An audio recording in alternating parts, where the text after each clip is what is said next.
नमस्कार, जय हिंद प्यारे साथियों। एग्जाम स्फीयर में मैं आलोक आप सभी लोगों का बहुत बहुत स्वागत करता हूं। और आप लोगों ने अभी हाल ही में कुछ न्यूज आर्टिकल्स देखे होंगे जिसमें भारत ने एक नोटिस दिया है पाकिस्तान को, और जिसमें बोला है कि वह सिंधु जल समझौते को रिव्यू करना चाहता है। और इसके बाद से पाकिस्तान थोड़ा सा तिलमिलाया हुआ लग रहा है भारत के लिए। फिलहाल हमेशा रहता है, कोई नई बात इसमें नहीं है, लेकिन फिर भी क्यों? क्योंकि आप जानेंगे, अगर सिंधु नदी तंत्र को अगर समझेंगे और आप देखेंगे तो पाकिस्तान जो है वो पूरी तरह से डिपेंडेंट है भारत के दया दृष्टि पर। क्योंकि भारत ही क्या है, वो उनका सोर्स है वाटर का, पानी का, जल का, जो उनको प्यासा मरने से बचाता रहता है। और इस पूरे प्रकरण को हम यहाँ पर समझेंगे एक एक करके। ठीक है, तो चलिए शुरू करेंगे आज का सेशन। जो भी लोग नए हैं वो चैनल को सब्सक्राइब कर लेंगे। तो भारत ने 64 साल पुरानी जो इसका सिंधु जल समझौता है भारत और पाकिस्तान के बीच में, बोला है कि इसको हम रिव्यू करना चाहते हैं। ठीक है, इसको हम क्या करते हैं, समीक्षा करते हैं। और इसके लिए एक अनऑफिशियल जो एक तरह से नोटिस है वो पाकिस्तान को भेजा है। अब पाकिस्तान इस नोटिस के बाद थोड़ा सा टेंशन में है, क्योंकि जो एक तरह से पाकिस्तान में जो सिंचाई होती है, जो पीने के लिए जल है, वो पूरा जल इनको मिलता है सिंधु नदी तंत्र से। ठीक, तो अब यहाँ पर भारत कुछ बदलाव चाहता है इस संधि में। तो सबसे पहले यहाँ पर आप समझें, तो ये संधि जो है वो हुई कब थी? ये संधि हुई थी 19 सितंबर 1960 की। ठीक है, तो 1960 में जब संधि हुई तो यहाँ पर मीडिएटर बना था वर्ल्ड बैंक। ठीक है, जो विश्व बैंक है वो यहाँ पर मीडिएटर बना था, मतलब मध्यस्थ बना था, जिसने भारत और पाकिस्तान दोनों को एक समझौते पर लाकर एग्री करवाया था। क्लियर? अब अगर आप समझें तो सबसे इंपॉर्टेंट हो जाता है कि ये समझौता है क्या। क्लियर? तो उस टाइम पे भारत के प्रधानमंत्री थे जवाहरलाल नेहरू। ठीक है, और पाकिस्तान के थे अयूब खान, जो कि वहां के कौन थे, प्रेसिडेंट थे। क्लियर?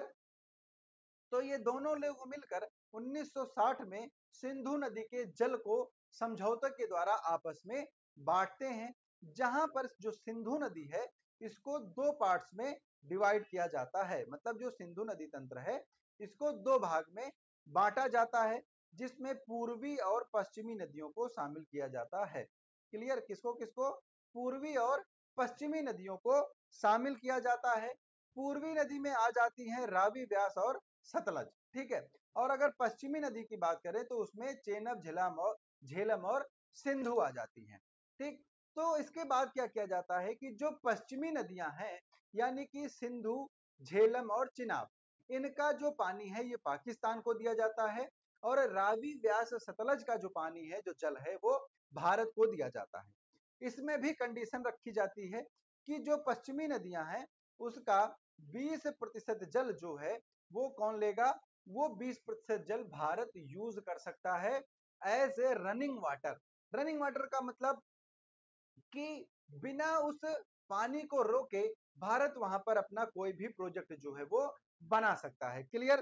तो ये सारी चीजें वहां पर लाई गई। ठीक है, चलो, तो ये सारी चीजें हैं कि जो सिंधु जल समझौते में यहाँ पर रखी गई। ठीक है, अब आपको सबसे ज्यादा जरूरी है समझना कि सिंधु नदी तंत्र होता क्या है।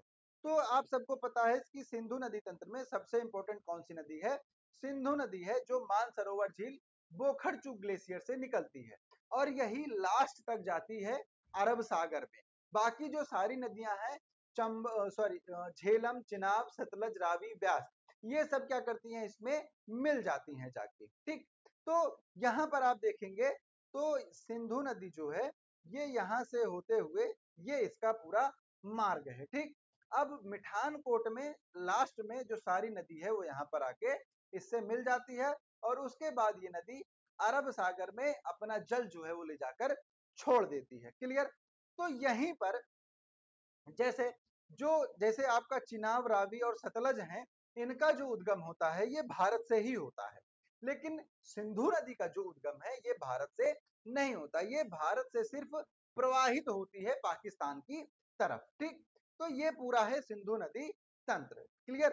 तो यहाँ पर जो चीजें की गई वो इंपॉर्टेंट हो गई हैं अब पाकिस्तान के लिए।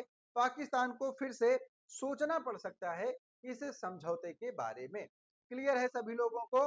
तो अभी क्या किया गया, अभी एक नोटिस जारी किया गया है पाकिस्तान के लिए। वो नोटिस दिया गया है भारत की तरफ से कि देखो बेटा, अभी हम इसको रिव्यू करने वाले हैं, क्योंकि नदियों का जो जलस्तर है वो बढ़ता है, कम होता है। 1960 में वो जलस्तर कुछ और था, 1960 में नदियों की स्थिति कुछ और थी, और अब 2024 में उन नदियों की स्थिति कुछ और है। तो मेरे पुत्र, अब ये आपके लिए रिव्यू नोटिस है। आप अपना एक प्रतिनिधि मंडल आप यहाँ पर भेजेंगे और हम इसको बैठकर अब रिव्यू करेंगे और नियमों को परिवर्तित करेंगे। और इसीलिए पाकिस्तान में थोड़ी सी खुन्नस जो है वो दिखने को मिल रही है। क्लियर। तो ये चीजें मैंने आपको बताई कि सिंधु नदी समझौते में पूर्वी और पश्चिमी नदी में बांटा गया था। पूर्वी नदी में व्यास, रावी और सतलज को रखा गया और इसका 100% वाटर भारत के लिए दे दिया गया कि रावी, व्यास और सतलज का जो पानी है वो पूरी तरह से इंडिया ही यूज करेगा। फिर पश्चिमी नदियां आती हैं जिसमें चिनाब, झेलम और सिंधु होती है, इसको पश्चिमी नदी बोला गया। और पश्चिमी नदी का जो अधिकार है वो भारत और पाकिस्तान दोनों को दिया गया।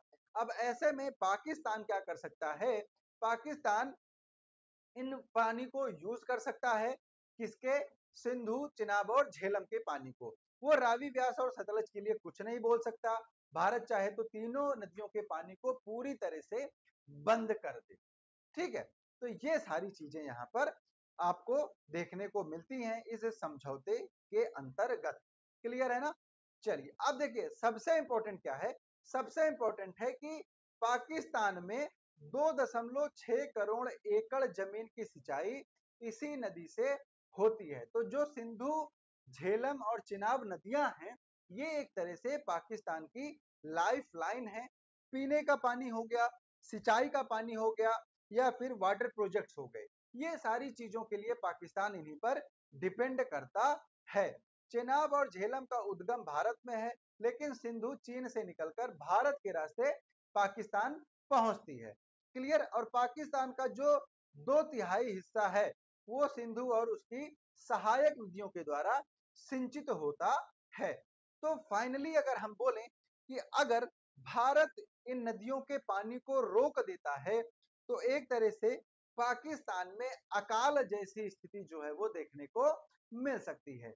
लेकिन पिता अपने पुत्र के साथ बिल्कुल भी कठोर नहीं हो सकता है, तो इसलिए सिर्फ एक रिव्यू नोटिस जो है वो दिया गया है कि इस समझौते को रिव्यू किया जाना चाहिए, और इसके लिए पाकिस्तान को बोला गया है। अब देखते हैं इसमें आगे अपडेट क्या होती है। जो भी अपडेट होगी आप लोगों को यहाँ पर जरूर से जरूर वो प्रदान की जाएगी। ठीक है, चलो मिलते हैं अगले सेशन में। बच्चा सेशन कैसा लगा कमेंट करके जरूर बताइएगा। तब तक के लिए आप सभी दोस्तों को प्यार भरा नमस्कार। जय हिंद, जय भारत।